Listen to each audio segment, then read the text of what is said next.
'n weewenaar-miljoenêr, vasgevang in die pyn van verlies en die leegheid van sy stil herhuis, leef sonder om te besef dat sy dogter se hart sy laaste bron van lig is. Op 'n Sondag in die park sny 'n eenvoudige kinderlike versoek deur die lig: "Pappa, koop asseblief 'n suikerspin vir haar seentjie."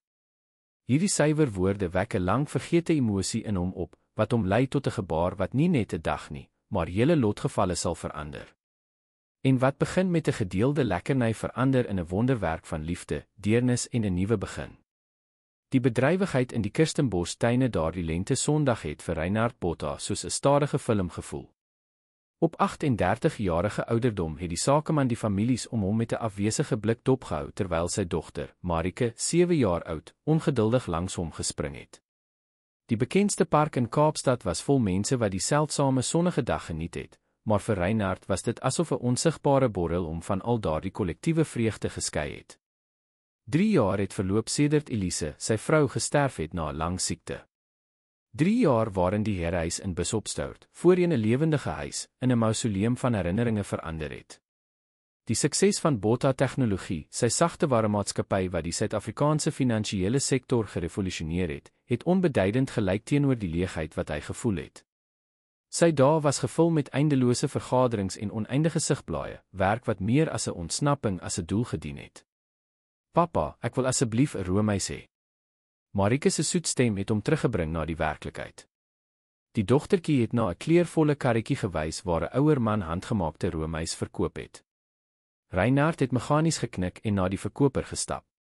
Hy het 'n R100 noot uit sy Italiaanse leerbeursie gehaal en dit oorhandig sonder om vir kleingeld te wag.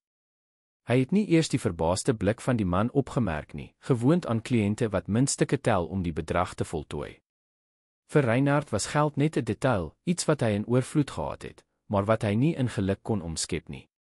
"Dankie, meneer." Die verkoper het probeer om die kleingeld terug te gee, maar Reinhard het reeds weggestap en Marike oor die goed versorgde gras gelei. Die dogtertjie het die roomys met kinderlike entoesiasme gelek en haar ligblou rok, wat meer gekos het as die maandelikse salaris van baie Suid-Afrikaners, effens bevlek. In haar bevoorregte wêreld het Marike nooit geweet wat materiële behoefte was nie, maar sy het 'n veel dieper gebrek gedra, die moederlike afwesigheid wat geen oppasser, hoe bekwaam ook al, kon vul nie. "Kyk, pappa, daardie hondjie lyk soos Torddy." Marike het na 'n labrador gewys wat saam met sy eienaars gestap het, maar Reinhard het net geknik sonder om werklik te kyk. Sy oë het op 'n nabygeleë bankie geval, waar 'n jong vrou 'n klein seentjie omhels het. Daar was iets aan die toneel wat sy aandag getrek het. Miskien was dit die kontras tussen die vrou se eenvoudige, maar onberispelik skoon klere en haar blik vol 'n waardigheid wat haar duidelike swaar kry oortref het. Of dalk was dit die manier waarop die seentjie, wat nie ouer as 5 jaar moes wees nie, met ingehoue begeerte na die straatverkopers gekyk het, sonder om enige klagte te uiter. "Mamma, mag ek 'n suikerspin eet?" Die seentjie se stem het hulle bereik terwyl hulle naby die bankie verbygestap het. Die vrou, wat Reinhard geskat het ongeveer 30 jaar oud was, het hartseer geglimlag. Haar fyn vingers het in die sak van haar verbleikte jeans rondgegrawe en geestelik die paar muntstukke getel wat oorgebly het om die week mee te oorleef. "Vandag sal dit nie werk nie, Lukas. Ek beloof ons koop dit volgende keer, goed." Die seentjie het geknik met 'n volwassenheid wat buite verhouding met sy ouderdom was. "Dis reg, mamma. Ek het dit nie so baie lus nie." Maar sy oë, vasgenaal op die suikerspinkarretjie 'n paar meter verder, het sy woorde weerspreek. Dit was Marike wat aan Reinhard se linnehemp se mou getrek het. "Pappa, koop asseblief 'n suikerspin vir haar seentjie. Sy kan dit nie koop nie." Die sakeman het na sy dogter gekyk, verbaas oor die waarneming en sensitiwiteit wat agter daardie breinoë, soos die van Elise, verskyn het. Vir 'n oomblik het hy skaam gevoel oor sy eie emosionele blindheid, terwyl hy homself in selfbejammering verdrink het, kon sy 7-jarige dogter verder as haarself sien. "Is jy seker, Marike?" het hy gevra, net om sy dogter se bedoeling te bevestig. Die dogtertjie het kragtig geknik. "Ja, pappa. Ek het reeds roomys gekry, maar hy het niks gekry nie." Iets het binne Reinhard beweeg, 'n emosie wat hy nie kon benoem na so 'n lang tyd van gevoelloosheid nie. Hy het na die suikerspinverkoper gestap en 2 van die grootste wat daar was gekoop, 1 pink en 1 blou, berge suiker wat soos kleurvolle wolke gelyk het. Hy het huiwerig die bankie genader. Die vrou het haar oë opgeslaan en diepgroen irisse onthul, omring deur donker kringe wat verhale van slapelose nagte en konstante bekommernisse vertel het. Verskoon my, het Reinhard sy keel skoongemaak en skielik lomp gevoel, soos 'n tiener en nie die magtige uitvoerende hoof wat 'n maatskappy met 400 werknemers bestuur het nie. My dogter, ons wil graag 'n suikerspin vir die seentjie aanbied. Die vrou se uitdrukking het verander in 'n mengsel van verrassing en wantroue. In haar werklikheid het geskenke van vreemdelinge selde sonder bybedoelings gekom. Papa, mag ek dit gee? Marike het ingegryp, die blou suikerspin uit haar pa se hand geneem en dit met 'n opregte glimlag na die seentjie uitgesteek. Hallo, ek is Marike. Wat is jou naam? Lukas, het die seentjie skaam geantwoord en na sy ma gekyk vir goedkeuring voordat hy die lekkerny aanvaar het. Die vrou het net vir 'n sekonde gehuiwer, maar iets in die opregtheid van die gebaar en die onskuld van die dogtertjie het haar oortuig. Jy kan dit aanvaar, my seun. Wat sê ons as ons iets kry? Dankie, het Lukas gemompel, sy oë blinkend toe hy die suikerspin ontvang wat groter was as sy eie gesig. Reinhard het die ander suikerspin na die vrou uitgesteek. Hierdie is vir u. Ek kan dit nie aanvaar nie, het sy met waardigheid geantwoord. U was reeds baie vriendelik teenoor my seun. Asseblief, het Reinhard aangedring. Dis net 'n suikerspin. Daar was 'n oomblik van gelaaide stilte. Haar oë het vol trane geskiet en Reinhard het besef dat dit nie net oor kleurvolle suiker gegaan het nie, dit het gegaan oor iemand wat haar bestaan, haar stil stryd, opgemerk het. Dankie, het sy uiteindelik aanvaar met 'n verstikte stem. My naam is Juliana. Juliana Rout. Reinhard Botha, het hy homself voorgestel en 'n vreemde warmte gevoel toe hy sy eie naam uitspreek. En hierdie is my dogter Marike. Die kinders het reeds 'n geanimeerde gesprek begin oor hul gunsteling tekenprentkarakters, met Lukas wat entoesiasties gepraat het tussen happe van die suikerspin, wat 'n suikersnor bo sy bollip gelaat het. Die seun is baie goed gemanierd, het Reinhard opgemerk en probeer om die stilte te vul. Ek probeer my bes, het Juliana geantwoord, met 'n duidelike trots in haar stem. Ons het nie veel nie, maar waardes hang nie van geld af nie. Daardie eenvoudige woorde het Reinhard soos 'n slag in die maag getref. In sy wêreld van luukse en voorregte, hoe dikwels het hy hierdie fundamentele waarheid vergeet. Hy was op die punt om iets te sê toe sy selfoon lui, dit was Paul, sy finansiële direkteur, oor 'n internasionale onderhandeling. Ek moet antwoord, het hy verskoning gevra en 'n paar tree weggestap. Die oproep was kort, maar toe hy terugkom, het hy opgemerk dat Juliana besig was om te vertrek. Sy het die suikerspin se stokkie versigtig in 'n servet gevou en dit in haar verslete handsak gesit. Ons gaan ook reeds, het Reinhard gesê en 'n onverklaarbare onwilligheid gevoel om daardie toevallige ontmoeting te beëindig. Juliana het geknik en Lukas geroep, wat blykbaar 'n onmiddellike vriendskap met Marike gevorm het. Kom, my seun. Dit word reeds laat en ons moet die bus haal voordat dit donker word. Woon julle ver, het Reinhard gevra voordat hy sy nuuskierigheid kon beteel. In Mitchellsplein, het sy geantwoord, en 'n buurt aan die suidelike buitewyke van Kaapstad genoem. Dis amper 2 ure se busrit tot hier, maar dit is die moeite werd om Lukas in die naweek 'n bietjie groen te laat sien. Reinhard het 'n knop in sy keel gevoel. Mitchellsplein was minder as 15 km van Bishopshout, waar hy gewoon het. Tog was dit heeltemal verskillende wêrelde, geskei nie net deur fisiese afstand nie, maar deur 'n sosio-ekonomiese kloof wat die Kaapstadse metropool gekenmerk het. Mag ek 'n saamrygeleentheid aanbied? Die woorde het uitgekom voordat hy kon dink. My bestuurder is net daar geparkeer. Juliana se blik het verhard. Ek waardeer dit, maar ons het nie liefdadigheid nodig nie. Dis nie liefdadigheid nie, het Reinhard homself vinnig reggestel. Dis net 'n vriendelikheid. Soos die suikerspin. Vir 'n oomblik het hy gedink sy sou weier. Juliana het stil gebly en hom met daardie deurdringende groen oë beoordeel. Mamma, asseblief, het Lukas ingegryp, duidelik uitgeput van die lang stap deur die park. My bene is seer. Daardie woorde het Juliana se weerstand blykbaar gesmelt. Goed, ons aanvaar die saamrygeleentheid. Dankie. Die rit in die gepantserde Mercedes-Benz was stil en ongemaklik. Karel, die bestuurder, het onverstoorbaar gebly, maar Reinhard het sy verbaasde blik in die terspieël opgemerk toe hy die adres in die buitewyk gegee het. Die kinders, onbewus van die spanning van die volwassenes, het geanimeerd in die agtersitplek bly gesels en 'n band geskep wat blykbaar die sosiale verskille wat hul lewens geskei het, heeltemal geïgnoreer het. Toe hulle by die aangeduide adres aankom, het Reinhard 'n beklemming in sy bors gevoel.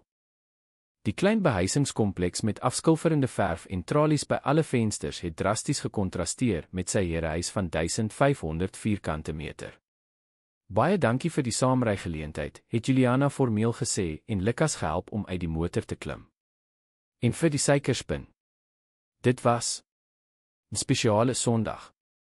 Die plesier was onsin, het Reinhard geantwoord, verbaas om te besef dat hy die waarheid gepraat het. Daardie eenvoudige interaksie was die mees autentieke wat hy in jare gehad het. Miskien ontmoet ons mekaar eendag weer in die park. Juliana het geglimlag, ingehoue maar opregte glimlag. Miskien. Totsiens, Marike. Dit was 'n plesier om jou te ontmoet. Totsiens, Lukas. Totsiens, Tannie Juliana. Marike het entoesiasties gewaai terwyl die motor stadig weggery het. Op die terugweg het Reinhard stil gebly en geabsorbeer wat gebeur het.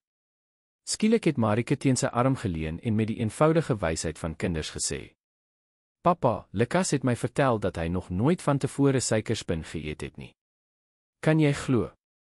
En hy het nie eers gekla toe sy mamma gesê het sy kan dit nie koop nie. "Ek kla altyd as jy nee sê vir iets." Reinhard het sy dogter se hare gestreel en 'n mengsel van dankbaarheid gevoel dat hy haar gehad het en skaamte dat hy die afgelope jare nie 'n meer aanwesige pa was nie. "Soms vergeet ons om te waardeer wat ons het, is dit nie, prinses?" het hy gemompel, meer vir homself as vir haar. Daardie aand, vir die eerste keer in 'n lang tyd, het Reinhard nie sy skootrekenaar oopgemaak om tot die vroeë oggendure te werk nie. In plaas daarvan het hy in die leunstoel langs Marike se bed gesit en stories gelees totdat sy aan die slaap geraak het.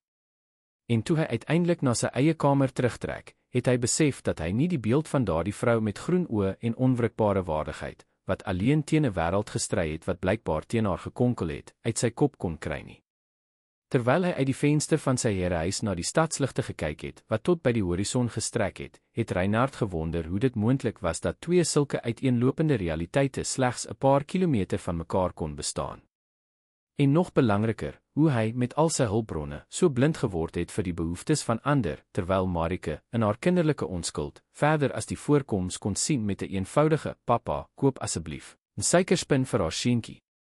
Die wekker het om 04:30 gelei en Juliana uit 'n onvoldoende slaap geruk. Sy het dit vinnig stilgemaak, bekommerd dat die geraas Lukas sou wakker maak, wat op die matras langs haar bed geslaap het. Die enigste kamer in die klein woonstel van 38 vierkante meter kon nie meer as daardie geïmproviseerde rangskikking akkommodeer nie. Sy het in die skemer opgestaan en vermy om die lig aan te skakel. Die bewegings was outomaties na jare van dieselfde roetine, tandeborsel, haar breinhare in 'n eenvoudige bolla vaspunt, haar ligblou uniform met die logo van die skoonmaakmaatskappy aantrek. Alles in noukeurige stilte om haar seun se laaste slaapoomblikke te bewaar.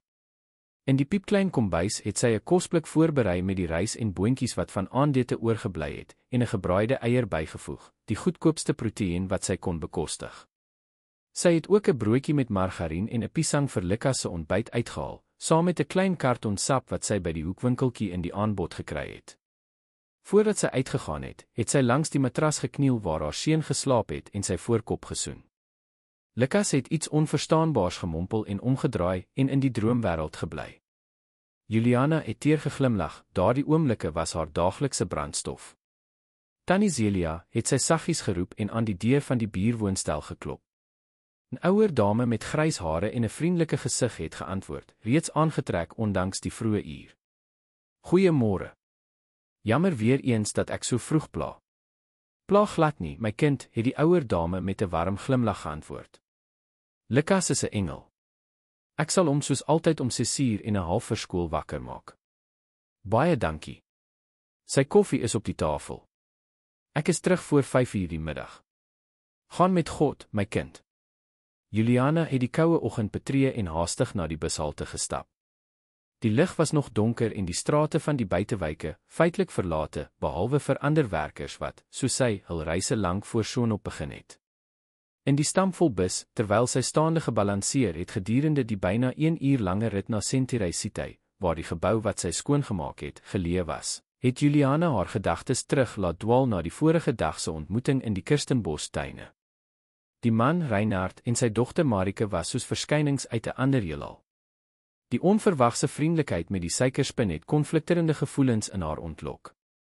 Aan die een kant dankbaarheid vir die vreugde wat aan Lukas verskaf is. Aan die ander kant 'n gekrenkte trots omdat sy van ander se liefdadigheid moes afhang om haar seun iets so eenvoudig te gee. Die saamrygeleentheid in die luukse motor was die hoogtepunt van die ongemak. Sittende op daardie leersitplek het Juliana ongemaklik gevoel, asof sy nie aan daardie wêreld behoort het nie. Maar Marike se opregte glimlag en Lukas se uitdrukking, verwonderd oor die binnekant van die voertuig wat soos 'n film gelyk het die ongemak die moeite werd gemaak. Die bus het skielik gestop en haar teruggebring na die werklikheid. Sy het by die besige laan afgeklim, waar gespieelde kantoorgeboue begin verlig het.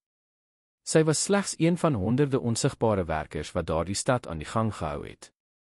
Om presies 5:00 die oggend het sy by die diensdeur van die luukse kommersiële gebou ingegaan. Die sekuriteitswag het haar bekend geknik terwyl sy die tydboek geteken het. Eerste om aan te kom, soos altyd, Juliana, het hy opgemerk. Goeiemôre, meneer George. Dag van swaar skoonmaak vandag, vensters van die hele 10de verdieping. Die volgende 10 ure was gevul met uitputtende fisiese werk. Juliana het sonder ophou skoongemaak, geskrob, gepoleer en georganiseer, behalwe vir 'n vinnige middagete. Haar arms was seer van die herhalende inspanning, maar sy het haarself nie toegelaat om stadiger te werk nie. Die skoonmaakmaatskappy waarvoor sy 3 jaar gewerk het sy personeel verminder en slegs die produktiefste sou bly. Die gedagte om daardie werk te verloor was haar grootste nagmerrie. Hoewel die minimumloon skaars die basiese uitgawes gedek het, was dit wat die dak oor hul koppe en kos op die tafel verseker het. Boonop, omdat sy geregistreer was, het sy reg gehad op die basiese mediese plan wat noodsaaklik was toe Lukas die vorige winter longontsteking gekry het. Om 3:00 die middag, terwyl sy die direksie se vergaderingssaal skoongemaak het, is Juliana deur die toesighouer verras. Juliana, ek moet met jou praat, het mevrou Marlene aangekondig, 'n middeljarige vrou met 'n altyd streng uitdrukking. Juliana se hart het vinniger geklop. Daardie frase het nooit goeie nuus gebring nie. Ja, mevrou Marlene. Die maatskappy ondergaan 'n herstrukturering, het die toesighouer begin en vermy om direk na Juliana te kyk. Ons verminder die personeel met 30%. Ongelukkig eindig u kontrak aan die einde van die maand. Die grond het onder Juliana se voete verdwyn. Maar ek het nooit afwesig gebly nie, ek kom altyd betyds. Dit is nie 'n kwessie van prestasie nie, het mevrou Marlene onderbreek, haar stem effens versag. Dit is regtig kostevermindering. Ons gaan slegs die personeel behou wat oor tyd en naweke kan werk.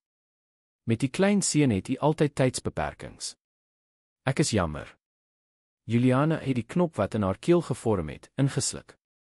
Sy kon dit nie bekostig om daar te huil nie. Ek verstaan, het sy gemompel, hoewel sy nie verstaan het nie.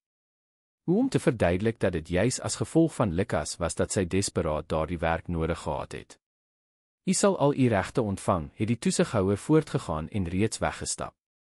En ek kan 'n goeie verwysing gee as u dit nodig het. Toe die vrou weg is, het Juliana op die besemstok geleun en verskeie kere diep asem gehaal om die groeiende paniek te bedwing. 15 dae? Dit was die tyd wat sy gehad het om 'n ander werk te kry voordat die afbetalingsgeld deur huur, rekeninge en kos verteer sou word. Sy het die werksdag outomaties voltooi en soos 'n geprogrammeerde robot beweeg. By die uitgang, in plaas daarvan om direk na die bushalte te gaan, het sy na die nabygeleë winkelkompleks afgewyk. Sy het geweet dat sommige instansies personeel benodig bordjies in hul vensters gehad het. Die eerste poging was by 'n vroueklerewinkel. Ervaring met verkope het die bestuurder gevra en krities na die skoonmaakuniform gekyk wat Juliana nog aangehad het. Ek het 2 jaar as verkoopster gewerk voordat, het sy begin verduidelik, maar is onderbreek. Ek het iemand nodig wat Saterdag en tot 10:00 die aand gedurende die week beskikbaar is. Het u daardie beskikbaarheid? Juliana het gehuiwer. Ek het 'n 5-jarige seun. Volgende het die bestuurder geroep en reeds belangstelling verloor. Die patroon het in 3 ander winkels herhaal. In een daarvan het sy selfs 'n moontlikheid gesien toe die eienaar normale kantoorure van Maandag tot Vrydag genoem het. Maar die entoesiasme het verdwyn toe die vrou bygevoeg het. Maar gedurende Kersfees werk ons langer. U mag geen familiebeperkings hê nie. Familiebeperkings. Dit was hoe Lukas in die werkswêreld gesien is, nie as die rede vir haar onvermoeide vasberadenheid nie, maar as 'n struikelblok vir haar indiensneembaarheid. Dit was reeds amper 5 uur toe Juliana, uitgeput en moedeloos, 'n gesellige koffiewinkel binnegegaan het om navraag te doen oor 'n personeel benodig 'n bordjie in die venster. Die aroma van vars gebroude koffie en kaasbroodjies wat uit die oond kom, het haar maag laat grom en haar daaraan herinner dat sy slegs die helfte van haar kosblik vir middagete geëet het en die res vir aandete gespaar het. Goeiemiddag, het sy skaam die middeljarige vrou agter die toonbank gegroet. Ek het die bordjie oor 'n vakature gesien. Die eienaar, wat haarself as mevrou Regina voorgestel het meer toeganklik gelyk as die vorige bestuurders.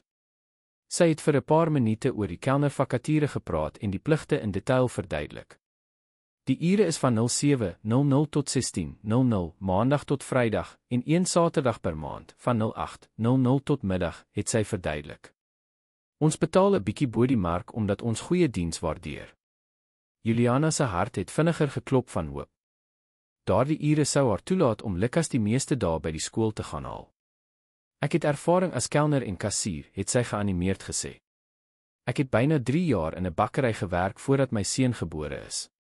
Mevrou Regina se glimlag het effens afgeneem. Seun, hoe oud is hy? 5. En as hy siek word, wie sorg vir hom? Die vraag, hoewel voorspelbaar, het nog steeds seer gemaak. Ek het 'n buurvrou wat help, en hy word selde siek, het Juliana geantwoord en die episode van longontsteking weggelaat.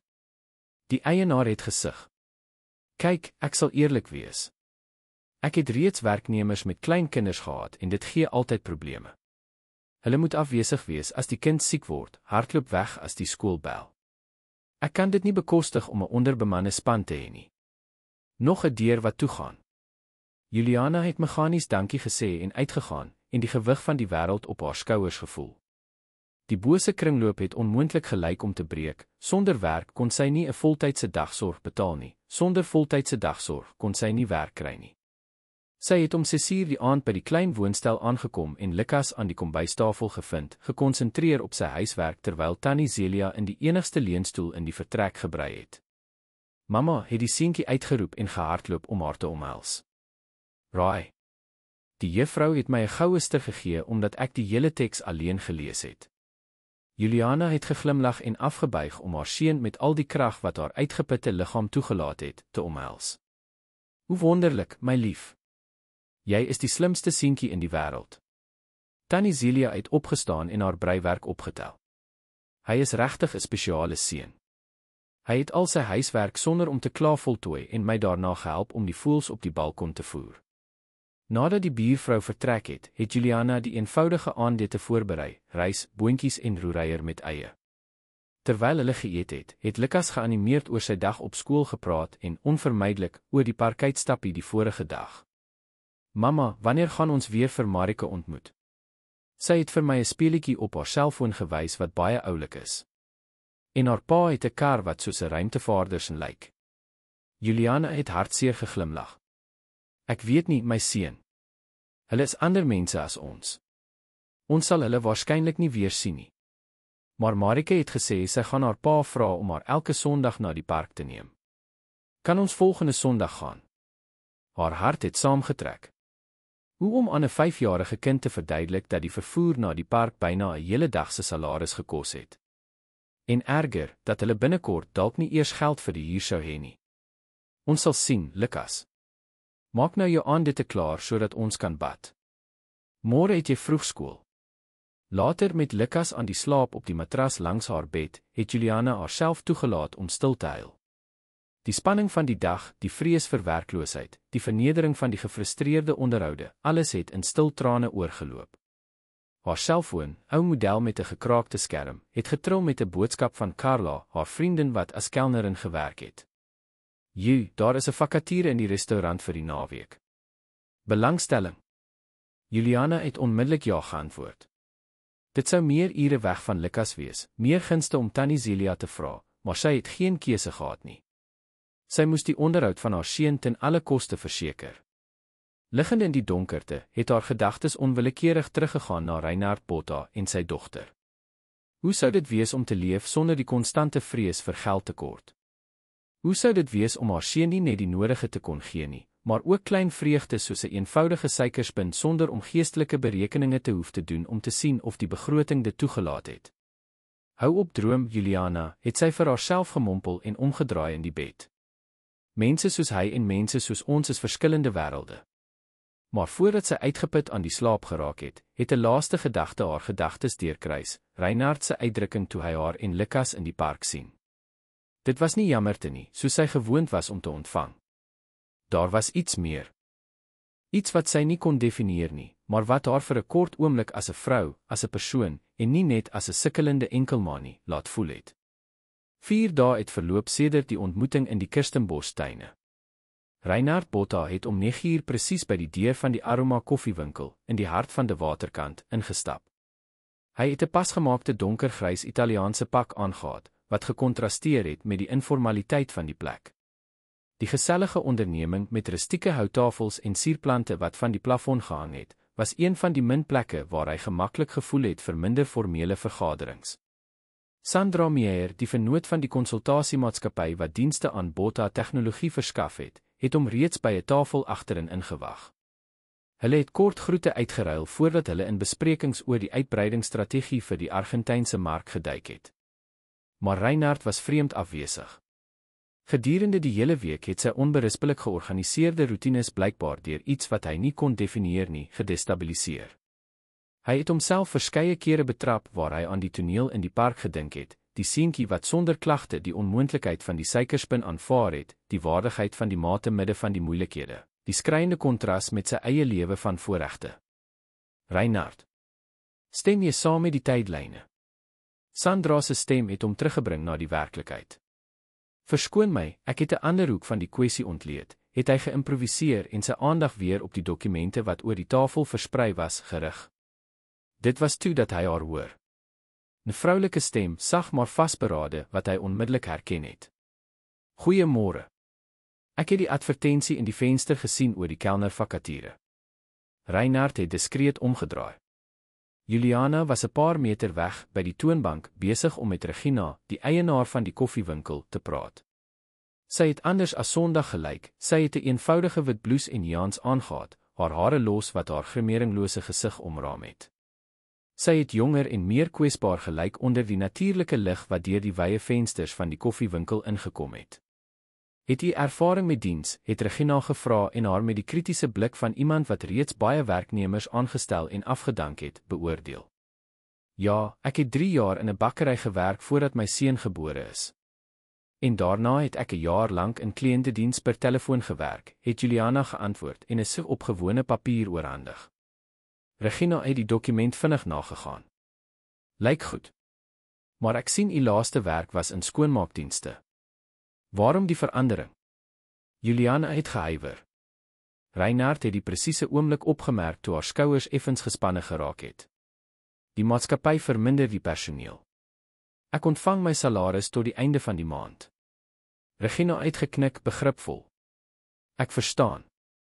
Ons het iemand nodig vir die oggendperiode van 6 uur tot 2 uur, maandag tot Saterdag. Sal u beskikbaar wees? Juliana se gesig het verlig van hoop. Ja, daardie ure sou ideaal wees. Ek sou my seun die middag by die skool kon gaan haal. Uitstekend.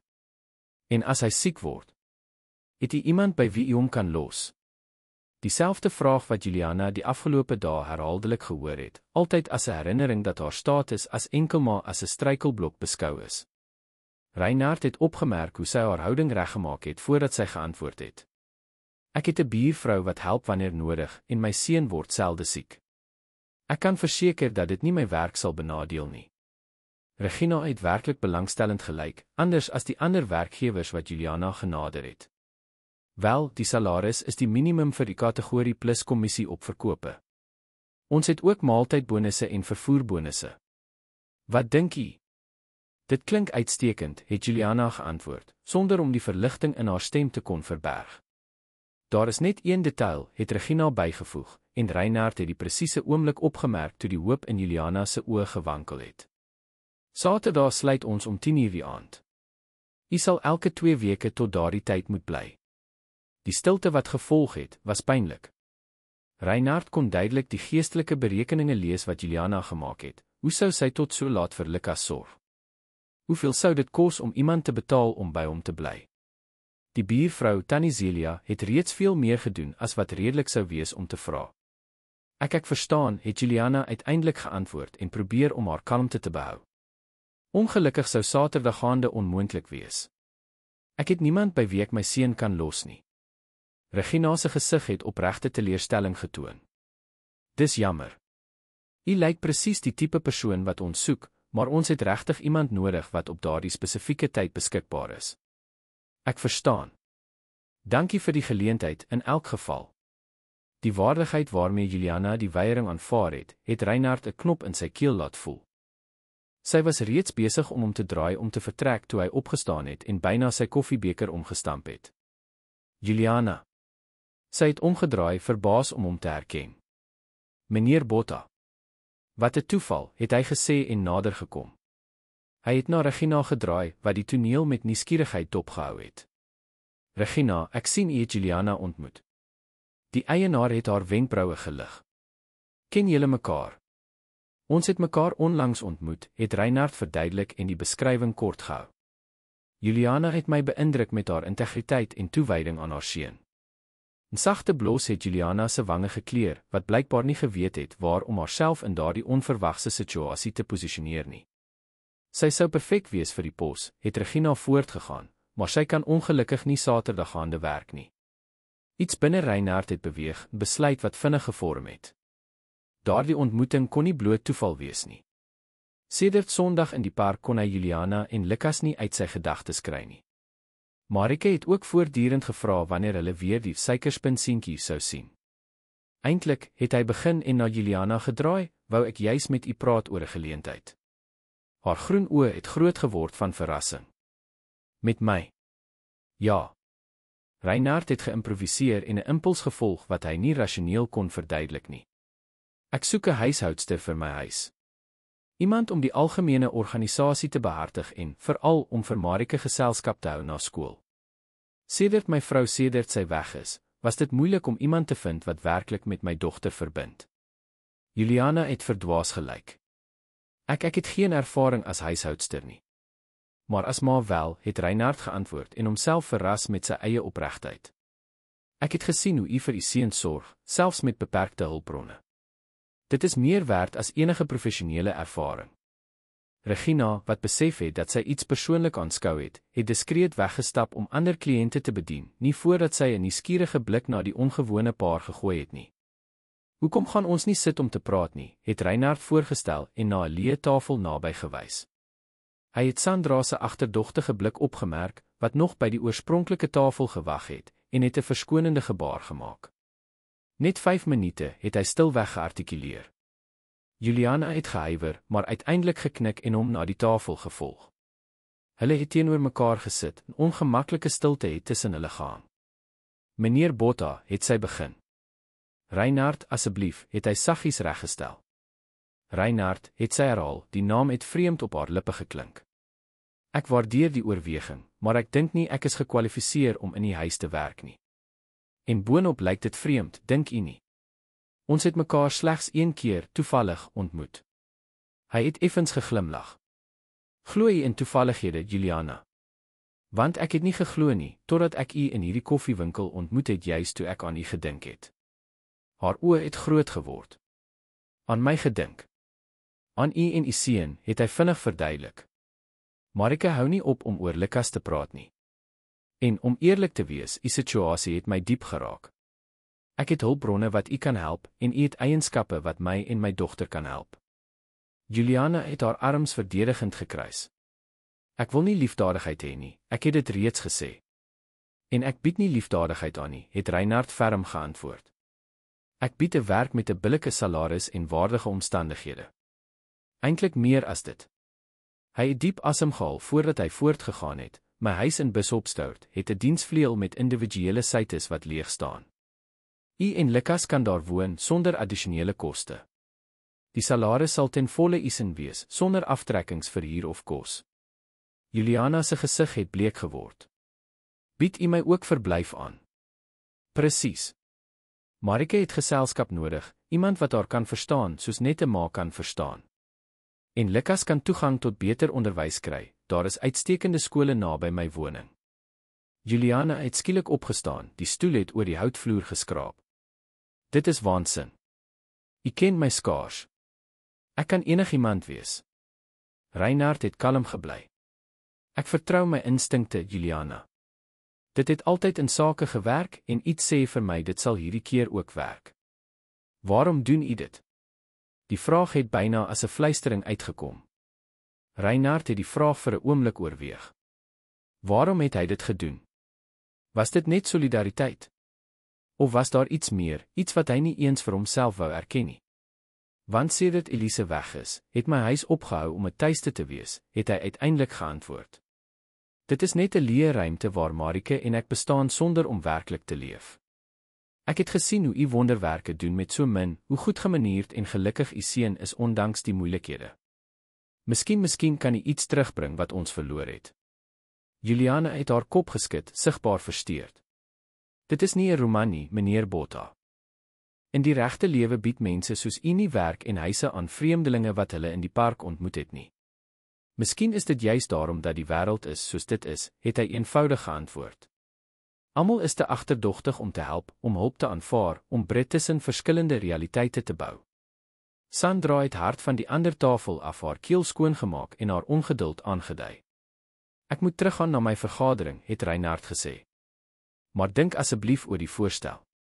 Hy het 'n elegante besigheidskaartjie uit sy sak gehaal en sy persoonlike nommer op die agterkant geskryf. Hierdie is my private selfoon. Bel as u besluit, ongeag die antwoord. Juliana het die kaartjie met bewende vingers geneem. Ek sal daaroor dink. Dis al wat ek vra. Reinhard het na sy tafel teruggekeer, bewus van Sandra se ondersoekende blik. Sy gedagtes was egter reeds ver van die bespreking oor internasionale uitbreidingsstrategieë. Daar was iets in Juliana se uitdrukking, mengsel van wantroue, hoop en vrees, wat hom diep geraak het. Hy het besef dat hy werklik wou hê sy moes 'n aanbod aanvaar, en nie net vir haar en Lukas se onthaalwe nie. Aan die ander kant van die koffiewinkel het Juliana vir 'n paar oomblikke onbeweeglik gebly, die besigheidskaartjie het swaar in haar hand gevoel, asof dit van lood en nie van papier gemaak was nie. Alles het te surrealisties gelyk om waar te wees. Haar hele lewe was 'n konstante stryd. Sedert sy op 22-jarige ouderdom van Lukas swanger geraak het en deur haar kerel verlaat is, het sy geleer om nie op maklike beloftes of wonderoplossings te vertrou nie. Sy het oorleef danksy haar eie pogings, die onvermoeide werk van haar hande, die vasberadenheid om haar seun 'n beter lewe as haar eie te gee. En nou, daar was daardie man, ryk, opgevoed, aantreklik, wat haar nie net 'n werk aangebied het nie, maar 'n volledige transformasie in haar werklikheid. Dit was te aanloklik om legitiem te wees. Te gevaarlik om nie bevraagteken te word nie.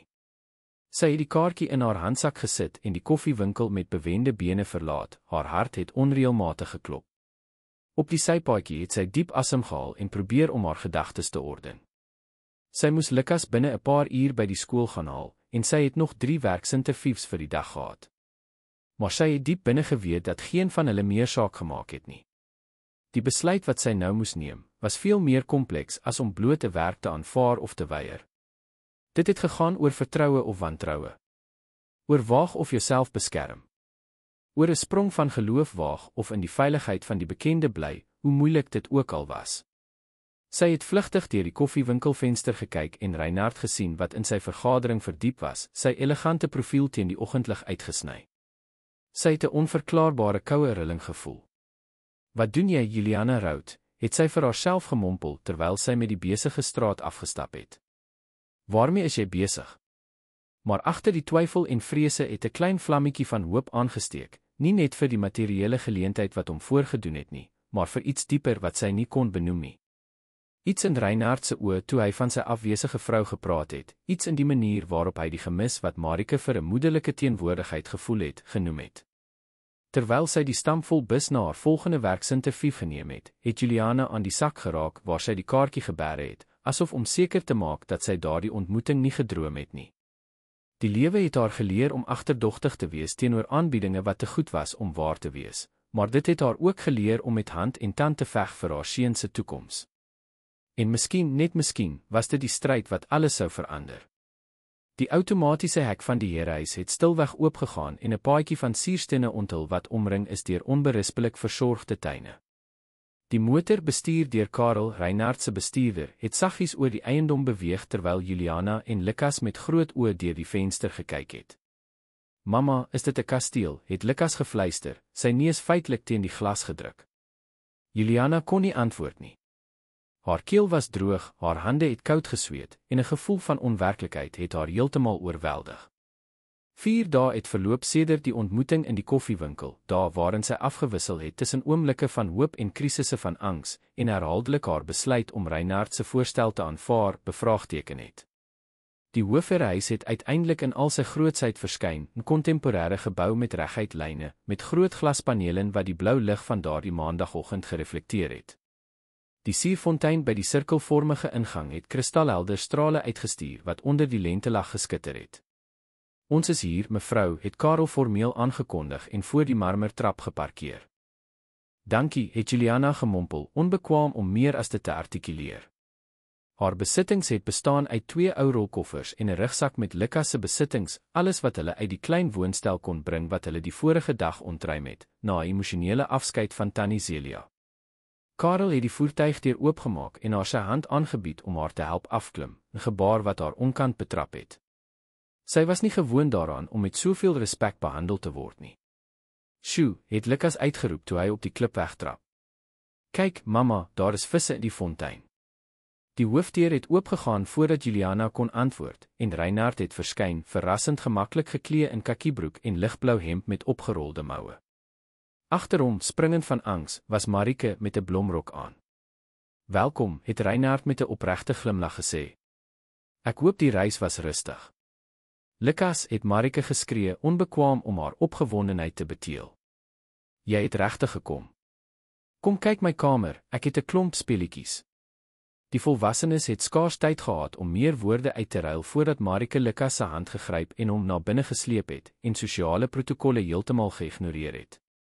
Die seentjie het vinnig na sy ma gekyk, op soek na goedkeuring, en Juliana het met 'n gespanne glimlag geknik. "Sy is so sedert ek gesê het julle sou kom," het Reinhard verduidelik en die kinders dopgehou wat in die huis verdwyn het. Sy het die hele naweek oor niks anders gepraat nie.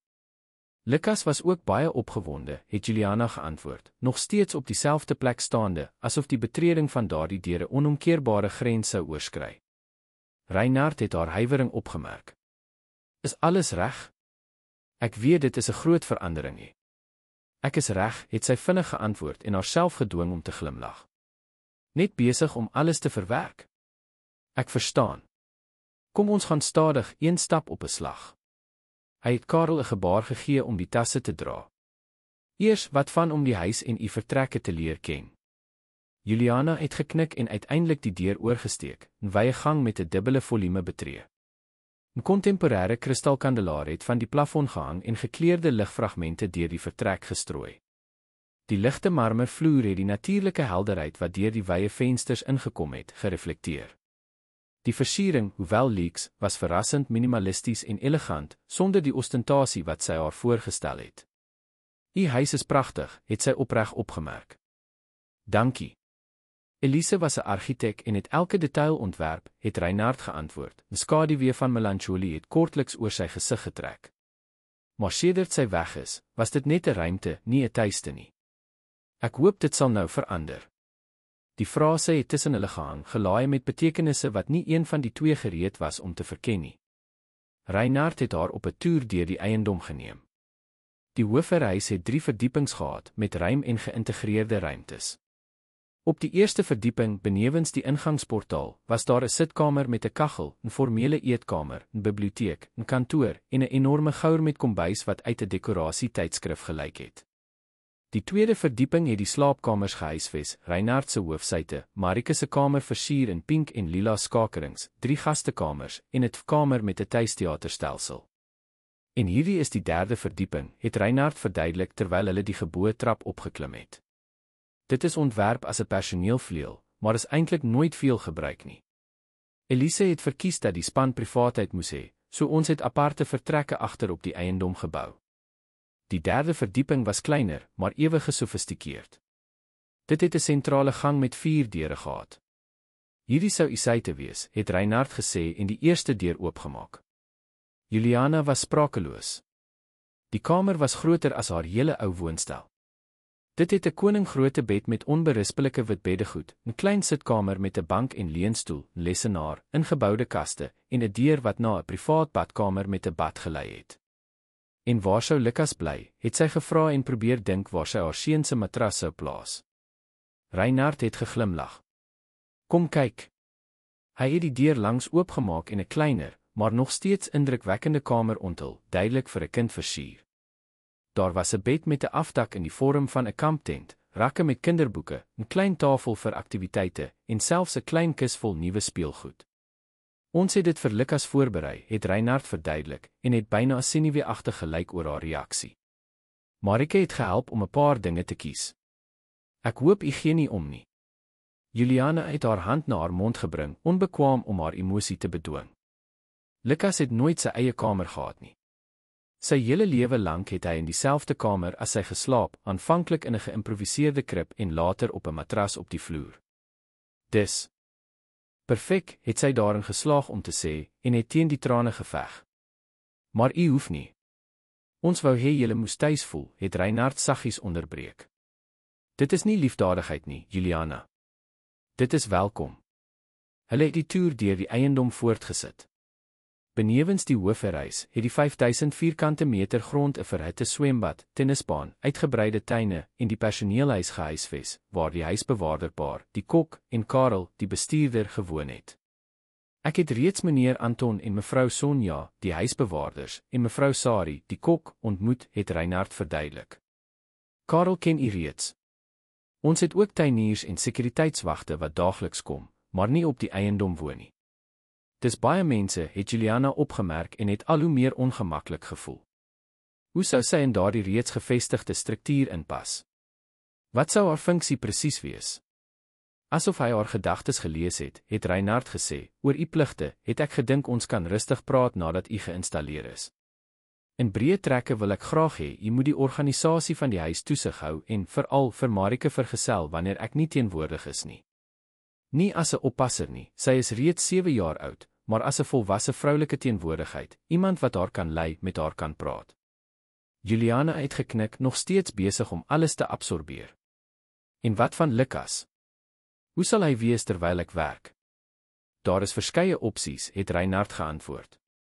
Ons kan hom by dieselfde skool as Marike inskryf, dit is slegs 5 minute hiervandaan. In die tye wanneer hy nie op skool is nie, kan hy natuurlik by u bly. Of ons kan 'n privaat onderwyser aanstel vir aanvullende aktiwiteite. Wat u ook al verkies. Juliana se kop het gedraai. Marike se skool was sekerlik 'n elite instelling, iets wat sy nooit met haar normale salaris sou kon bekostig nie. En private onderwysers.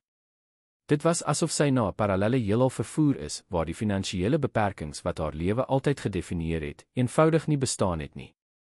Hulle is onderbreek deur kinderlag. Lukas en Marike het deur die tuin gehardloop, gevolg deur 'n sjokolade labrador wat Juliana nog nie van tevore gesien het nie.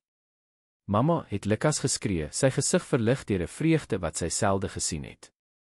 Ons het 'n hond. Sy naam is Toddy en hy weet hoe om sy poot te gee. Eintlik is hy my hond, het Marike met die direkte eerlikheid van kinders gekorrigeer, maar jy kan soveel met hom speel as jy wil. Juliana het gekyk hoe die twee weer met die hond hardloop, wat vrolik geblaf het. Iets het in haar bors saamgetrek, dankbaarheid, hoop, maar ook vrees. Wat as Lukas gewoond raak aan dit alles en hulle dan na die vorige werklikheid moes terugkeer? En wat as sy misluk in hierdie nuwe rol en Reinhard teleurstel? Waaraan dink jy, het Reinhard gevra en haar aandagtig dopgehou. Hoe dit alles soos 'n droom lyk, het sy eerlik geantwoord. 'n Droom waaruit ek bang is om wakker te word. Reinhard het met begrip geglimlag. Dis nie 'n droom nie, Juliana. Dit is 'n nuwe werklikheid vir ons almal. En ek het die gevoel dat dit goed sal wees, vir Lukas, vir Marike, vir ons. Ons het in die lug gehang, gelaai met moontlikhede wat nie een van die twee gereed was om te artikuleer nie. Die res van die dag het in 'n warrelwind van aktiwiteite verloop. Juliana en Lukas het in hul nuwe vertrekke ingetrek. Karel het hulle geneem om die res van hul besittings by die stoorplek te gaan haal, waar hulle die paar meubels van die ou woonstel geberg het, meestal items van meer sentimentele as materiële waarde. Toe hulle na die herehuis terugkeer, het mevrou Sarie 'n aandete voorberei wat soos 'n viering gelyk het. Die kombuistafel, wat Reinhard verduidelik het waar hulle gewoonlik informele maaltye geëet het, en die eetkamer vir spesiale geleenthede gereserveer het, was sorgvuldig gedek. Ek het lasagne gemaak, want Marike het my vertel dis Lukas se gunsteling gereg, het die kok verduidelik, 'n stewige dame met 'n warm glimlag. Hoe het jy geweet, het Juliana vir haar seun gevra, verras. Ek het vir Marie vertel toe ons mekaar in die park ontmoet het Lukas natuurlik geantwoord en reeds die bynaam gebruik om na sy nuwe vriendin te verwys. En sy het onthou.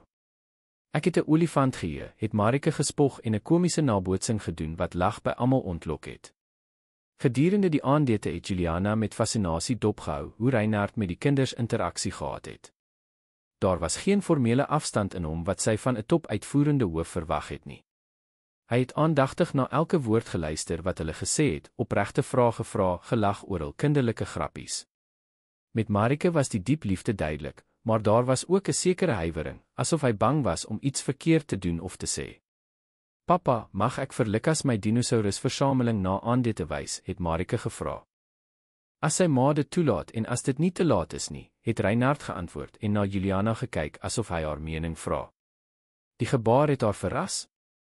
Dit was die eerste keer in 'n lang tyd dat iemand haar geraadpleeg het oor besluite wat met Lukas verband hou, in plaas daarvan om bloot voorwaardes op te lê. Goed, maar net vir 3:30 het sy ingestem. Môre moet ons vroeg opstaan om die inskrywing by die nuwe skool te reël. Nuwe skool. Lukas se oë het groot geword. Gaan ek hier naby skool gaan? As jy wil, het Juliana versigtig geantwoord. Wat dink jy? Ja, ek wil. Marie het gesê haar skool het 'n swembad en robotika lesse. Juliana het Reinhard 'n vraende blik gegee, wat met 'n knik bevestig het. Bischopskollege het uitstekende struktuur en pedagogie. Ek is seker Lukas sal goed aanpas. Na aandete, terwyl die kinders Marike se speelgoeddinosaurusversameling in haar kamer ondersoek het Reinhard Juliana vir 'n gesprek in sy kantoor genooi. Die omgewing met boeke van vloer tot plafon en 'n groot donkerhouttafel het haar aanvanklik geïntimideer. Gaan sit asseblief, het Reinhard aangebied en na 'n gemaklike leunstoel gewys in plaas van die formele stoel voor die tafel. Hy het self in die leunstoel langs haar gesit en die hiërargiese afstand tussen hulle verminder. Ek wil 'n paar aspekte van ons ooreenkoms formaliseer, het hy begin en 'n leer van die sytafel geneem. Ek het 'n dienskontrak opgestel met alle wettige waarborge. Die salaris sal maandeliks inbetaal word, met alle voordele soos voorgeskryf deur die wet, plus 'n bykomende bedrag vir u en Lukas se persoonlike uitgawes. Juliana het die dokument noukeurig ondersoek en kon die waardes wat daarin beskryf is, byna nie glo nie. Dit was 4 keer meer as wat sy ooit in enige werk verdien het. Dis baie geld, het sy opgemerk en het byna skuldig gevoel. Dit is die regverdige waarde vir wat ek vra, het Reinhard ferm geantwoord. U sal nie net 'n werknemer wees nie, Juliana. U sal 'n sentrale rol in die organisasie van my huis en, veral in my dogter se lewe aanneem. Dit is onbetaalbaar. Juliana het stadig geknik, nog steeds besig om alles te verwerk. Daar is nog iets, het Reinhard voortgegaan en skielik senuweeagtig gelyk. Hy het haar 'n ander dokument gegee. Dit is 'n magtiging om Lukas as 'n afhanklike in my private mediese plan in te sluit. Ek weet dit mag indringend lyk, maar dit sou die mediese logistiek baie vergemaklik as hy enige sorg nodig het. Juliana se keel het saamgetrek. 'n Private mediese plan was 'n luukse waarvan sy nie eens durf droom het nie. Die eindelose toue by die openbare kliniek, die angs om Lukas koorsig te sien terwyl hulle ure vir behandeling gewag het, dit alles kon in die verlede bly. Waarom doen u dit alles? Die vraag het ontsnap voordat sy dit kon beteel, gelaai met al die wantroue wat nog steeds haar gedagtes geplaai het. Reinhard het vir 'n oomblik stil gebly, asof hy ook die antwoord gesoek het. Omdat ek kan, het hy uiteindelik gesê. En omdat sedert ek u en Lukas in die park gesien het, iets in my verander het. Ek het besef hoe geïsoleerd Marike en ek in ons borrel van voorregte was, hoe min ons werklik geleef het sedert Elise weg is. En miskien is ek selfsugtig. Miskien wil ek hê, u moet die lewe terugbring na hierdie huis. Die eerlikheid van die antwoord het Juliana ontwapen. Daar was geen verborge agenda wat sy kon opspoor nie, geen bybedoeling wat sy gevrees het nie. Ek weet nie of ek aan daardie verwagtinge sal kan voldoen nie, het sy eerlik erken. Ek is net 'n gewone vrou wat haar bes gedoen het onder die omstandighede wat die lewe my gegee het. Dis presies waarom ons hier is, het Reinhard geantwoord, met 'n glimlag wat sy gewoonlik ernstige gesig verlig het. Omdat u bes doen, ongeag die omstandighede. En dit is buitengewoon, Juliana. Baie meer buitengewoon as wat u dink. Daardie aand, liggende in die te groot bed, in 'n te groot kamer, in 'n te groot huis, het Juliana stil gehuil. Dit was nie trane van hartseer nie, maar van 'n komplekse emosie wat sy nie kon benoem nie. Vir die eerste keer in jare hoef sy nie geestelik te bereken hoeveel oor was vir die einde van die maand nie, en ook nie bekommerd te wees of die geld genoeg sou wees vir die huur en kos nie. Vir die eerste keer het Lukas in sy eie kamer geslaap, in 'n regte bed, omring deur speelgoed wat sy hom nooit sou kon gee nie. Dit was dankbaarheid, ja, maar ook vrees vir die onbekende, vrees om afhanklik te wees van 'n ander se vrygewigheid, en iets meer, iets wat verband hou met die manier waarop Reinhard haar tydens aandete aangekyk het, asof hy haar werklik gesien het, nie net as 'n werknemer of 'n vrou in nood nie, maar as 'n hele, komplekse persoon, waardig van respek en aandag. Eendag op 'n slag, het sy vir haarself in die donker gefluister. Net eendag op 'n slag. 3 maande het verloop sedert Juliana en Lukas na die Botha-huis getrek het. Wat as 'n ongewone reëling begin het in 'n byna familiêre dinamika verander. Die lag van Marike en Lukas het deur die gange weerklink, familiemaaltye het heilige oomblikke van verbinding geword, en die blikke wat Reinhard en Juliana uitgeruil het die glans van 'n liefde gedra wat elke dag gegroei het. Op 'n besonder aangename Saterdagmiddag, terwyl Lukas en Marike in die swembad gespeel het, onder die oplettende toesig van meneer Anton, het Juliana foto's in Reinhard se kantoor georganiseer. Hy het haar gevra om ou familiefoto's te katalogiseer vir 'n spesiale verjaarsdagprojek vir Marike, wat die volgende maand 8 sou word. Tussen die honderde foto's wat oor die groot houttafel versprei was, het een in die besonder haar aandag getrek, Elise Botha, stralend in 'n wapperende wit rok met 'n baba Marike in haar arms. Die vrou se glimlag was helder, haar oë het 'n suiwer geluk gereflekteer wat Juliana se hart saamgetrek het. Elise was pragtig geweest, met delikate gelaatstrekke en 'n natuurlike elegansie wat uit die beeld gespring het. Dit was Marike se eerste verjaarsdag. Reinhard se stem het Juliana laat skrik, sy het hom nie hoor inkom in die kantoor nie. Hy het nader gekom, sy diskrete parfuum het die ruimte tussen hulle gevul terwyl hy oor haar skouer na die foto gekyk het. Jammer, het Juliana gesê en die foto terug tussen die ander gesit. Ek wou nie indringend wees nie. Dis nie indringing nie, het hy met 'n sagte glimlag verseker. Ek het jou gevra om hierdie herinneringe te organiseer. Elise was spesiaal. Juliana het geknik en 'n onverklaarbare ongemak gevoel. Dit was die eerste keer dat sy soveel foto's van Elise gesien het, wat nou substansie gekry het, werklik geword het bo die af en toemelding van Reinhard of Marike. Sy lyk of sy 'n wonderlike ma was, het sy opgemerk en neutraliteit in haar stem gesoek. Dit was sy, het Reinhard bevestig en op die rand van die tafel gesit. Sy oë het oor die verspreide foto's gegaan, dekades se herinneringe in papierfragmente gekondenseer. Maar weet jy wat ek onlangs besef het? Dat ek so lank haar geheue aanbid het, dat ek amper vergeet het hoe menslik Elise was, met gebreke en onsekerhede soos ons almal. Juliana het haar oë opgeslaan, verras deur die onverwagse bekentenis. Sy het dit gehaat om te kook, het hy voortgegaan met 'n klein nostalgiese glimlag. Sy was verskriklik daarmee. Een keer het sy probeer om vir my 'n verjaarsdagkoek te bak en die resultaat was so rampspoedig dat ons pizza moes bestel. Hy het saggies oor die herinnering gelag. En sy was bang vir donderweer.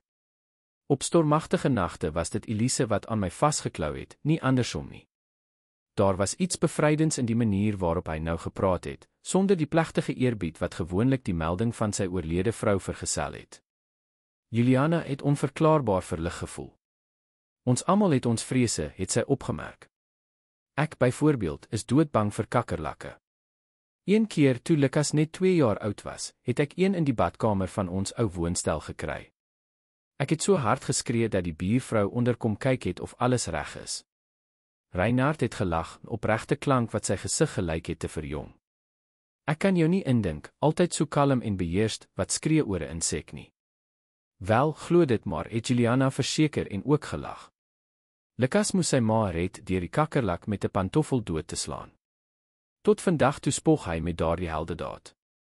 Hulle het 'n oomblik van medepligtige lag gedeel, en Juliana het besef hoe hierdie klein oomblikke van verbinding die afgelope weke meer gereeld geword het. Daar was 'n groeiende gemaklikheid tussen hulle, natuurlikheid wat dit al hoe moeiliker gemaak het om die professionele afstand te handhaaf wat sy vir haarself probeer oplê het. Juliana, het Reinhard begin, skielik ernstig. Daar is iets wat ek wil vra. Hy is onderbreek deur Marike, wat die kantoor ingehardloop het, nog nat van die swembad, toegedraai in 'n groot handdoek. Papa. Lukas het tot op die bodem van die swembad geduik en die muntstuk gekry wat meneer Anton ingegooi het sy opgewonde uitgeroep. Julle moet dit sien. Marike het Juliana saggies bestraf. Jy maak jou pa se hele kantoor nat hè. Die dogtertjie het afgekyk en 'n grimas gemaak toe sy die poel sien wat om haar gevorm het. Oeps. Jammer, papa. In plaas daarvan om kwaad te word, het Reinhard toegeeflik geglimlag. Dis reg, prinses.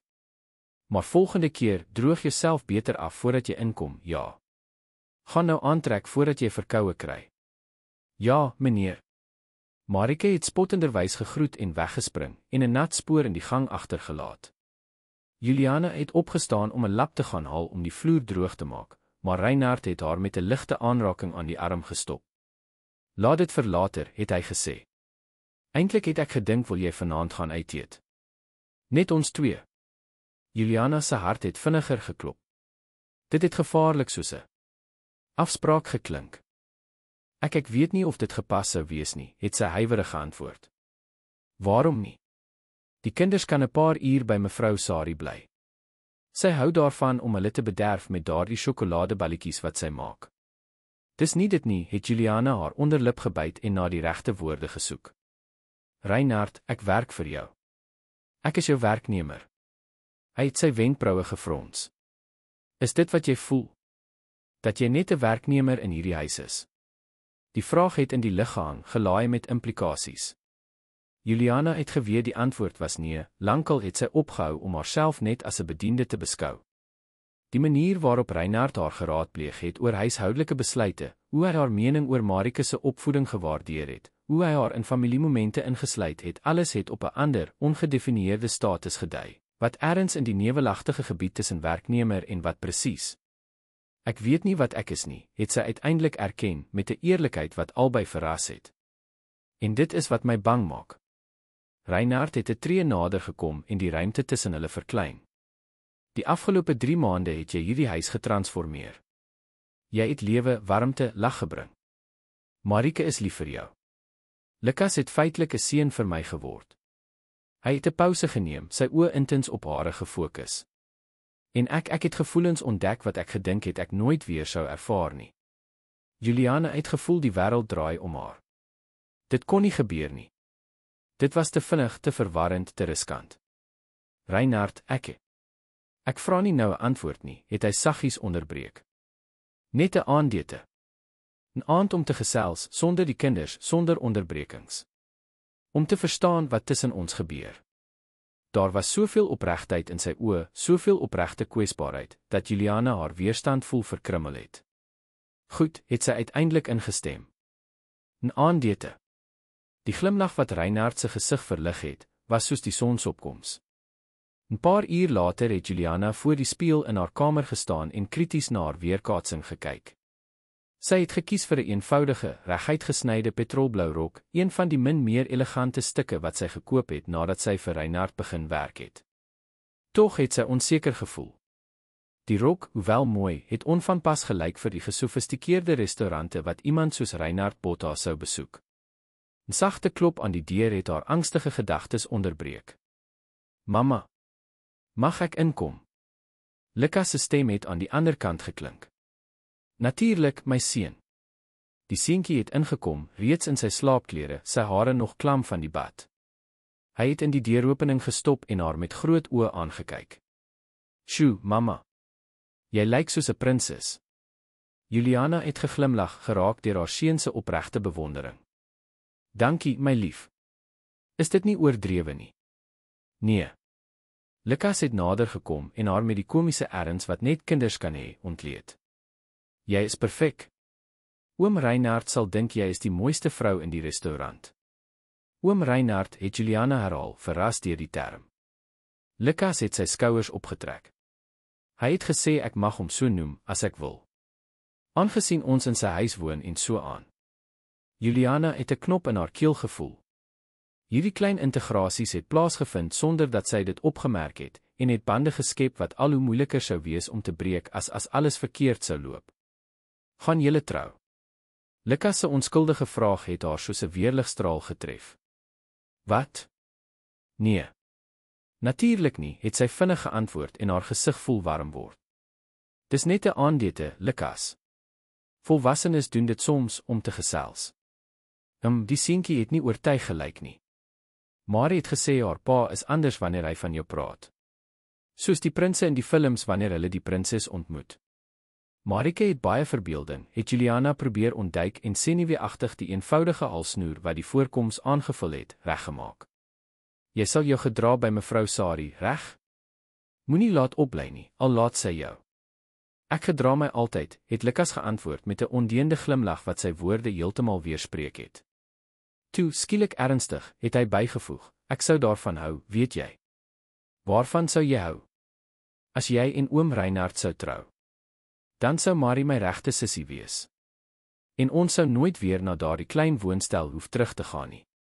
Die opmerking gemaak met die brutale opregtheid tipies van kinders, het Juliana volgetref. Dit sou so eenvoudig wees as dit net dit was, 'n gerieflike oplossing vir haar finansiële probleme. Maar sy het geweet dat haar gevoelens vir Reinhard in iets veel kompleksers verander het. Kom ons gaan stadig, my seun, het sy uiteindelik gesê en afgebuig om op sy vlak te kom, ons lewe is nou goed, is dit nie? Ons hoef nie so ver vooruit te dink nie. Lukas het geknik, blykbaar tevrede met die antwoord. Goed. Mag ek nou videospelletjie speel met Marie? Mevrou Sari het gesê ons mag tot 10 uur opbly. Tot 9 uur en 'n half het Juliana ferm reggestel.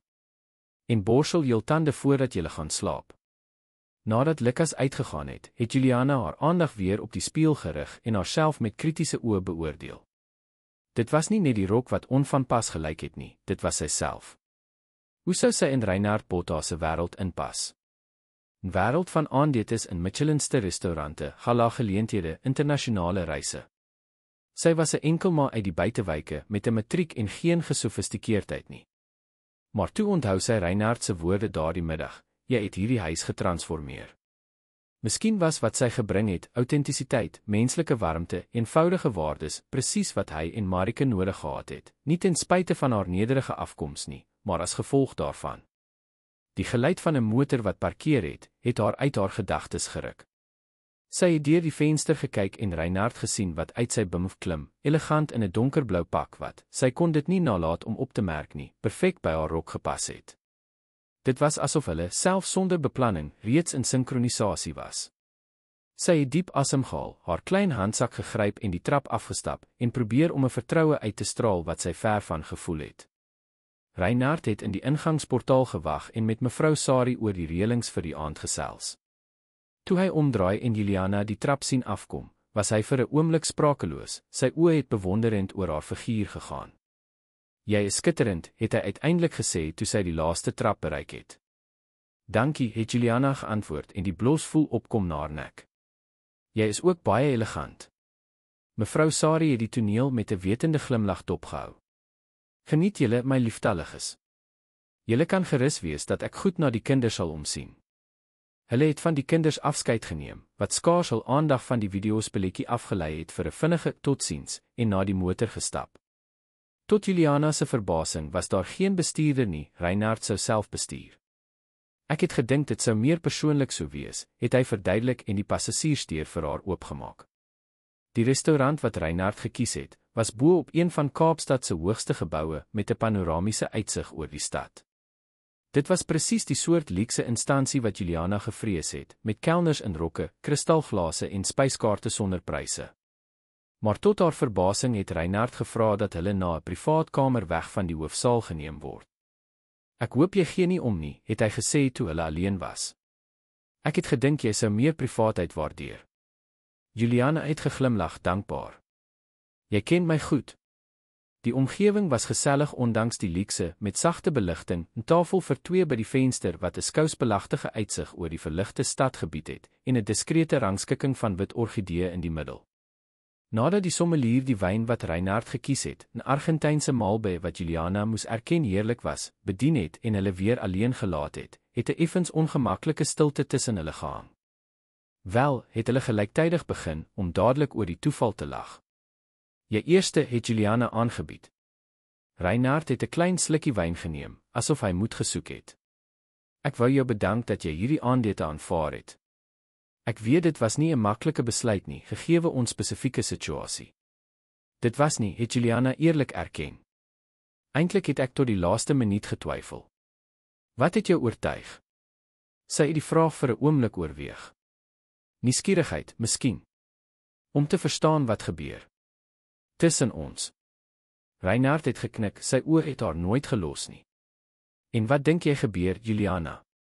Dit was die oomblik van waarheid. Juliana kon terugdeins, die gesprek op veilige grond hou, maar iets binne haar, miskien die wyn, miskien die intieme atmosfeer, miskien net die uitputting om die voor die hand liggende te ontken, het haar tot eerlikheid gedryf. Ek dink ons raak verlief, het sy eenvoudig gesê. En dit skrik my dood. 'n Stadige glimlag het op Reinhard se lippe gevorm. Waarom?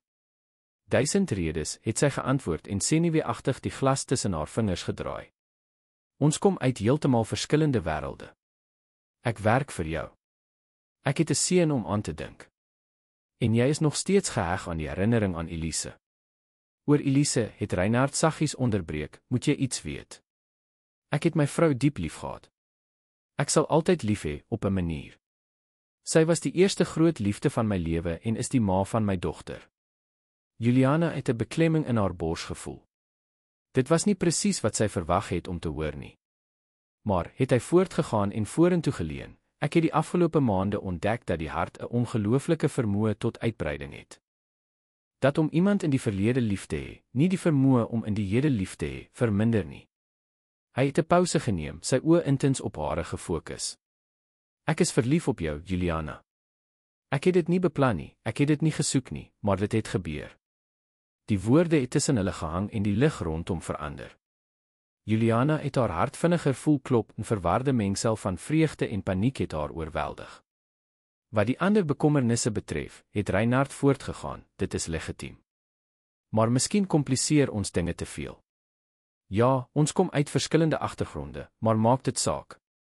Ons deel soortgelyke waardes oor familie, oor kinders grootmaak, oor wat werklik waarde in die lewe het.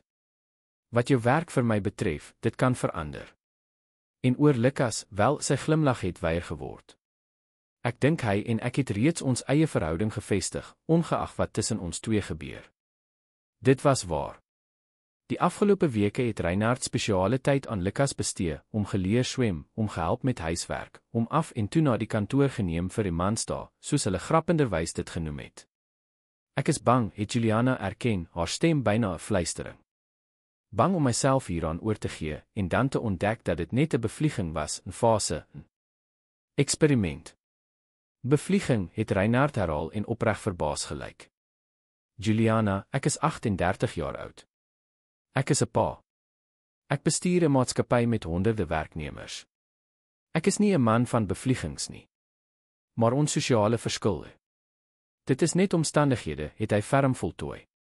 Wat jy in my lewe gebring het, in Marike se lewe, is onbetaalbaar. Die eenvoud, die autentisiteit, die opregte liefde, dit kan nie gekoop word nie, Juliana, maak nie saak hoeveel geld 'n mens het nie.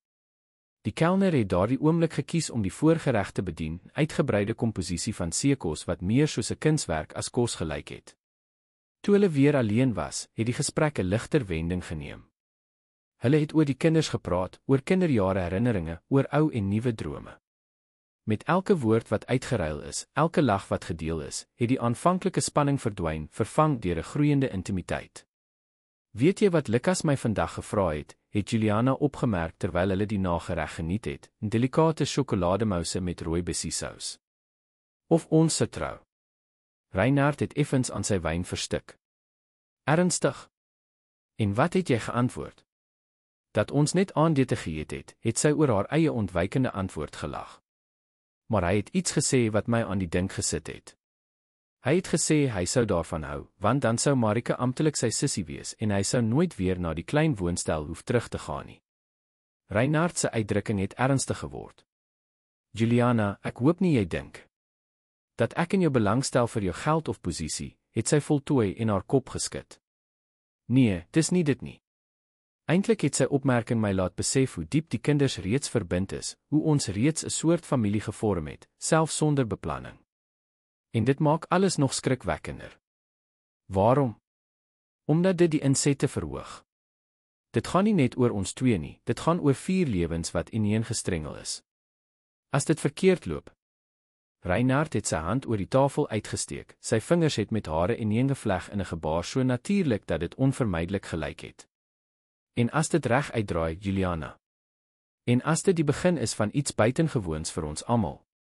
Daar was soveel hoop, soveel opregtheid in sy oë dat Juliana haar laaste weerstandsgrens voel verkrummel het. Miskien was dit waansin. Miskien was dit oorhaastig.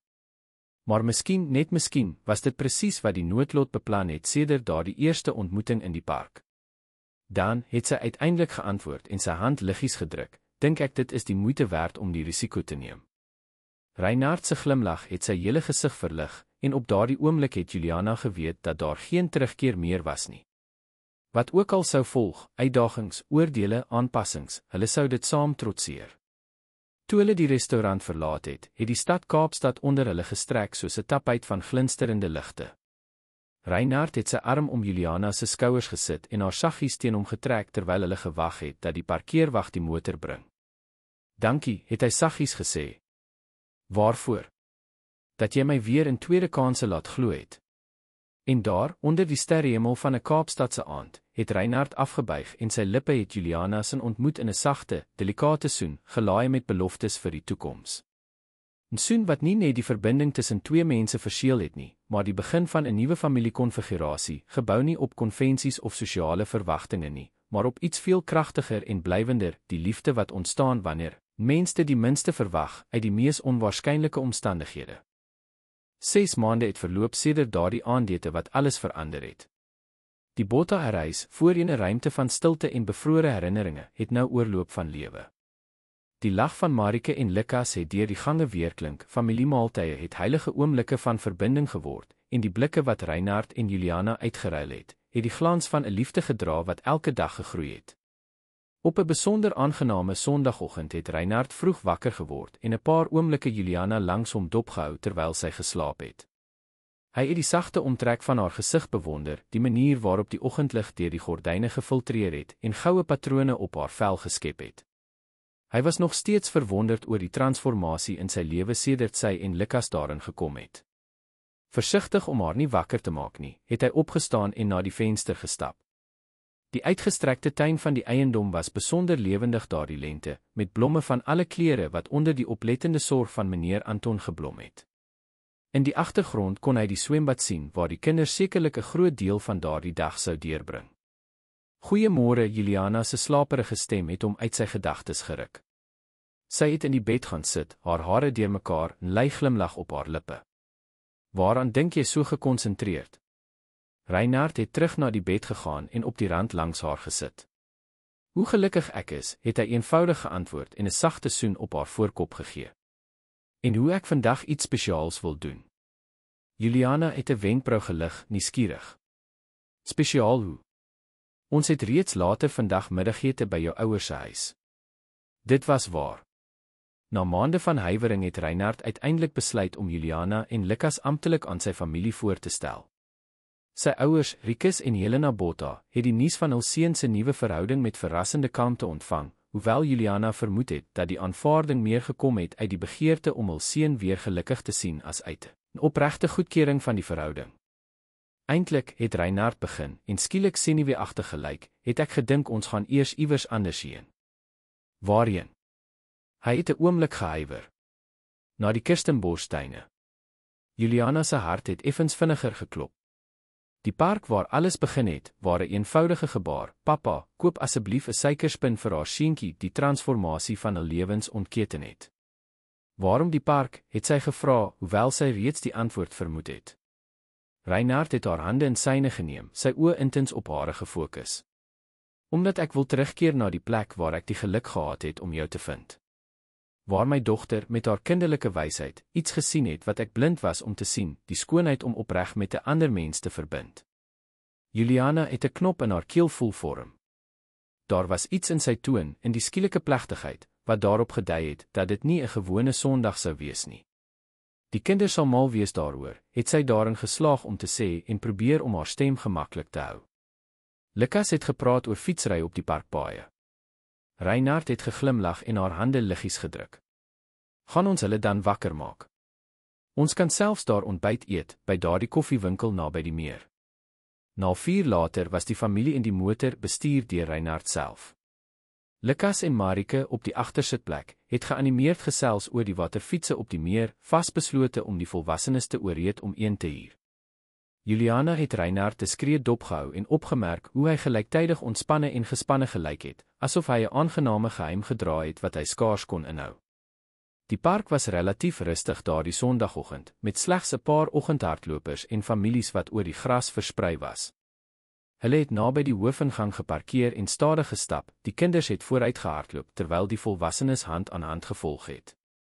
Onthou jy daardie dag, het Reinhard gevra toe hulle by 'n suikerspinverkoper verbygegaan het, byna op dieselfde plek waar hulle mekaar vir die eerste keer ontmoet het. Juliana het geglimlag en sy hand gedruk. Hoe sou ek kon vergeet? Lukas het weke lank oor die reuse blou suikerspin gepraat. Ek was so verlore destyds, het Reinhard gebieg, sy blik afwesig. Outomaties gefunksioneer, dag na dag oorleef sonder om werklik te leef. En toe trek Marike aan my mou en sê daardie eenvoudige woorde wat alles verander het. Hulle het 'n bankie naby die meer genader, van waar hulle die kinders kon dophou wat nou die eende gevoer het met mielies wat by 'n straatverkoper gekoop is. Hierdie plek lyk nou anders, het Juliana opgemerk en op die bankie gaan sit.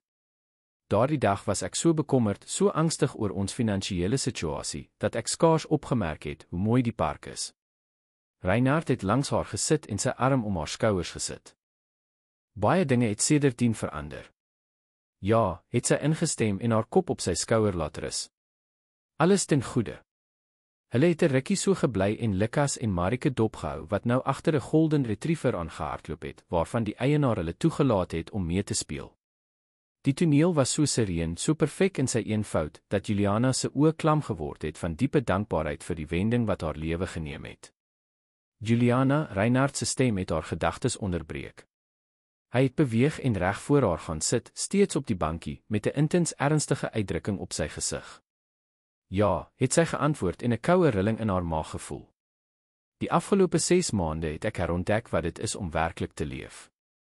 Ek het herontdek wat dit is om angstig wakker te word vir die dag wat kom, in plaas daarvan om dit bloot te trotseer. Ek het die vreugde herontdek om huis toe te kom, en nie net mure en meubels te vind nie, maar liefde, menslike warmte en ware familie. Juliana het die trane voel opkom. Daar was iets in die plegtigheid van sy woorde wat haar diep geraak het. Marike blom soos nooit tevore nie, het hy voortgegaan. Lukas het 'n energie en 'n autentisiteit in ons lewens gebring wat ek nie eers geweet het ons nodig het nie. En jy? Hy het 'n pouse geneem, asof hy na die regte woorde gesoek het. Jy het my gered, Juliana. Jy het my gered van die leë bestaan wat ek vir myself geskep het nadat ek Elise verloor het. Reinhard het sy begin, maar hy het saggies sy vinger op haar lippe geplaas. Asseblief, laat my klaarmaak. Wat ek wil sê, is dat ek iets buitengewoons in hierdie maande ontdek het, dat die menslike hart 'n oneindige vermoë tot genesing en vernuwing het. Dat dit moontlik is om die verlede te eerbiedig sonder om 'n gevangene daarvan te word. Dat liefde, wanneer dit waar is, wanneer dit opreg is, nie verminder met tyd of met verliese nie, dit verander net, neem nuwe vorme aan, vind nuwe weë. Tot Juliana se verbasing het Reinhard van die bankie afgegly en op een knie voor haar geval. Haar hart het feitelik stilgestaan toe hy 'n klein donkerblou fluweelboksie uit sy sak haal. Wat doen jy, het sy gefluister, skielik bewus daarvan dat sommige mense naby die toneel begin waarneem het. Iets wat ek lankal moes gedoen het hy met 'n senuweeagtige glimlag geantwoord. Hy het die boksie oopgemaak en 'n delikate ring met 'n enkele diamant omring deur klein safiere onthul. Juliana Rhodes, jy het my lewe op maniere verander wat ek nooit moontlik gedink het nie. Sal jy my die eer gee om my vrou te word, om ons lewens en ons families amptelik te verenig, om saam 'n toekoms te bou waarvan ek 2 jaar gelede nie eens durf droom het nie. Die trane het nou vrylik oor Juliana se gesig geloop. Haar hele wese het gebewe van die intensiteit van die oomblik, van die byna filmiese perfeksie van die toneel, die huweliksaansoek op presies dieselfde plek waar hulle mekaar ontmoet het, met die kinders wat op die agtergrond speel, die son wat saggies deur die bome skyn. Ja, het sy uiteindelik geantwoord, haar stem verstik. Ja, Reinhard Botha, ek trou met jou. Hy het die ring aan haar vinger geskuif, perfek, asof dit spesiaal vir haar gemaak is, en opgestaan, haar in 'n stywe omhelsing getrek wat gou in 'n diep soen verander het, gelaai met beloftes vir die toekoms. Hulle is onderbreek deur die vreugdekreet van die kinders, wat blykbaar opgemerk het wat gebeur het, en nou in hul rigting gehardloop het. Marike het eerste gekom en haarself met 'n byna wilde entoesiasme in haar pa se arms gegooi. Het sy ja gesê? Het sy ja gesê, pappa, het sy angstig gevra, haar oë blinkend van opgewondenheid. Ja, prinses, sy het ja gesê, het Reinhard bevestig en oor sy dogter se reaksie gelag. Lukas het meer huiwerig nader gekom, sy groot donker oë op sy ma gefokus met 'n mengsel van hoop en onsekerheid. Mamma, beteken dit dat? Juliana het afgebuig om op haar seun se vlak te kom, ja, Lukas. Reinhard het my gevra om te trou en ek het aanvaar. Ons gaan 'n amptelike familie word. Hoe voel jy daaroor? Vir 'n oomblik het die seentjie ernstig gebly en die inligting verwerk. Toe het 'n stadige glimlag op sy gesig gevorm, wat sy gelaatstrekke verlig het. Beteken dit dat oom Reinhard my regte pa gaan wees? En Marie my regte sussie? As dit is wat jy wil hê, het Reinhard geantwoord en 'n hand op die seentjie se skouer geplaas. Ek sou uiters geëerd voel om jou pa te wees, Lukas. Eintlik beskou ek jou al lankal as 'n seun. Die seentjie se uitdrukking het plegtig geword, byna volwasse in sy erns. Ek het nog nooit 'n pa gehad nie. Nie 'n regte een nie. Hy het 'n pouse geneem, asof hy sy volgende woorde versigtig gekies het. Jy is die beste pa wat ek kon wou hê.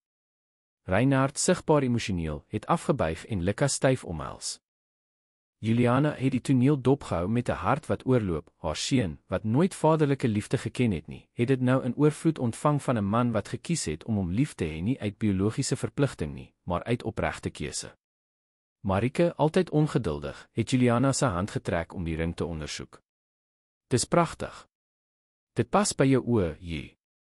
Toe, met die natuurlikheid van kinders om tussen belangrike en alledaagse onderwerpe te beweeg, het sy bygevoeg, kan ons suikerspin eet om fees te vier. Op dieselfde plek as daardie dag. Reinhard en Juliana het medepligtige blikke uitgeruil en oor die perfek gepaste voorstel gelag. Dis 'n uitstekende idee, Marie, het Juliana ingestem. Ons sal daar dieselfde verkoper soek. Hulle het al 4 saam deur die park gestap, die kinders het vooruit gehardloop, die volwassenes hand aan hand, die pasgeplaaste ring het onder die oggendson geskitter. Tot almal se verbasing en genot het hulle dieselfde ouer man met sy kleurvolle suikerspinkarretjie presies gevind waar hy 6 maande gelede daardie eerste Sondag was. 4 suikerspinne asseblief, het Reinhard gevra en breed geglimlag. Die grootste wat u het. Die verkoper, 'n ouer man met grys hare en 'n vriendelike glimlag, het die groep vir 'n oomblik dopgehou. Sy oë het van Reinhard na Juliana gegaan, van die geanimeerde kinders na die ring aan haar vinger. Julle lyk vir my bekend, het hy opgemerk terwyl hy die eerste kegel suiker voorberei het. Was julle nie al voorheen hier nie? Ja, het Reinhard bevestig. 6 maande gelede. Ek het suikerspin vir hierdie dame en haar seun gekoop. Hy het 'n gebaar gemaak na Lukas, wat nou gefassineerd die proses van die skep van die kleurvolle suikerwolke dopgehou het. Die verkoper het geglimlag, 'n glans van erkenning in sy oë. Ag ja. Ek onthou. Die seentjie wat nog nooit suikerspin geëet het nie. En die dame wat so verbaas gelyk het oor die gebaar. Sy blik het na die ring beweeg. Ek sien dinge het sedertdien verander. Heeltemal verander, het Juliana bevestig, onbekwaam om haar glimlag te bedwing. Ons het pas verloof geraak, eintlik. Hier in die park het die man gevra en die eerste 2 suikerspinne aan die kinders oorhandig. Reinhard het geknik.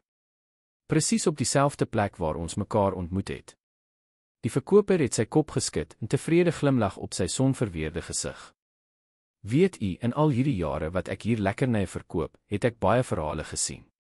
Mense wat mekaar ontmoet, kinders wat groot word en terugkom met hul eie kinders.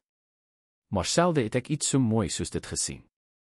Hy het die ander 2 suikerspinne voltooi en dit aan die paartjie gegee. Hierdie is op my rekening. 'n Vroeë huweliksgeskenk. Juliana het weer trane in haar oë gevoel. Ons kan nie aanvaar nie. Asseblief, het die verkoper aangedring. Ware liefde word nie betaal nie, dit word net met vreugde gevier. Hulle het die geskenk met dankbaarheid aanvaar en beloof om hom vir die troue uit te nooi. Die kinders, reeds met gesigte bevlek met kleurvolle suiker, het na die nabygeleë gras gehardloop, waar Toddy, wat Karel op Marike se versoek gebring het, gewag het om te speel. Reinhard en Juliana het stadiger gevolg en die lekkerny geniet wat nou 'n nog meer spesiale betekenis gehad het. Weet jy wat snaaks is, het Juliana opgemerk en Lukas en Marike dopgehou wat met die hond gehardloop het. Die dag toe ons mekaar ontmoet het, kon ek nooit gedink het dat ons vandag hier sou wees nie. Dit het so onmoontlik, so buite bereik gelyk.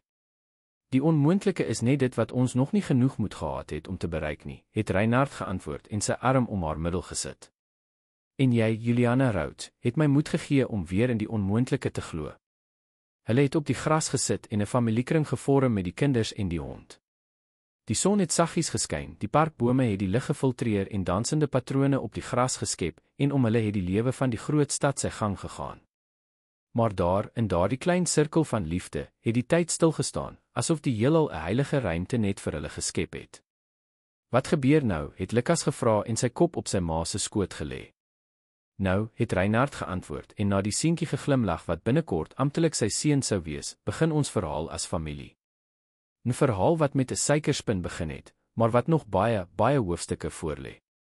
Marike het entoesiasties hande geklap. En mag ek die strooi meisie wees? Mag ek 'n pink rok dra? En mag Lukas die ringe dra? En mag Toddy ook deelneem? Die volwassenes het gelag oor die stortvloed vra. Ja, vir dit alles het Juliana verseker en die hare gestreel van die dogtertjie wat sy reeds as haar eie beskou het. Dit sal 'n familiefees wees, presies soos dit hoort. Toe hulle uiteindelik daardie oggend die park verlaat, op pad na Reinhard se ouers se huis vir middagete waar hulle die verloving sou aankondig, het Juliana uit die motorvenster gekyk na die plek waar hulle mekaar ontmoet het.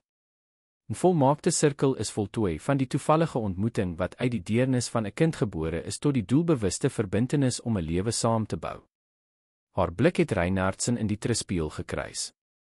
Hulle het geen woorde nodig gehad om te kommunikeer wat hulle gevoel het nie, die dankbaarheid vir die pad wat geloop is, die verwagting vir die gedeelde toekoms, die sekerheid dat, hoe onwaarskynlik dit ook al gelyk het, hulle presies gevind het waar hulle moes wees. En terwyl die motor van die park wegbeweeg het, en die nuutgevormde familie na nog 'n fase van hul reis geneem het, kon Juliana nie anders as om te dink dat die grootste wonderwerke van die lewe dalk nie groot en skouspelagtige gebeurtenisse was nie, maar eenvoudige gebare wat uit die hart gebore is, soos 'n kind wat haar pa vra om 'n suikerspin vir 'n onbekende seentjie te koop, wat 'n reeks gebeure ontketen wat 4 eensame lewens vir altyd in 'n familie sou omskep wat deur liefde verenig is.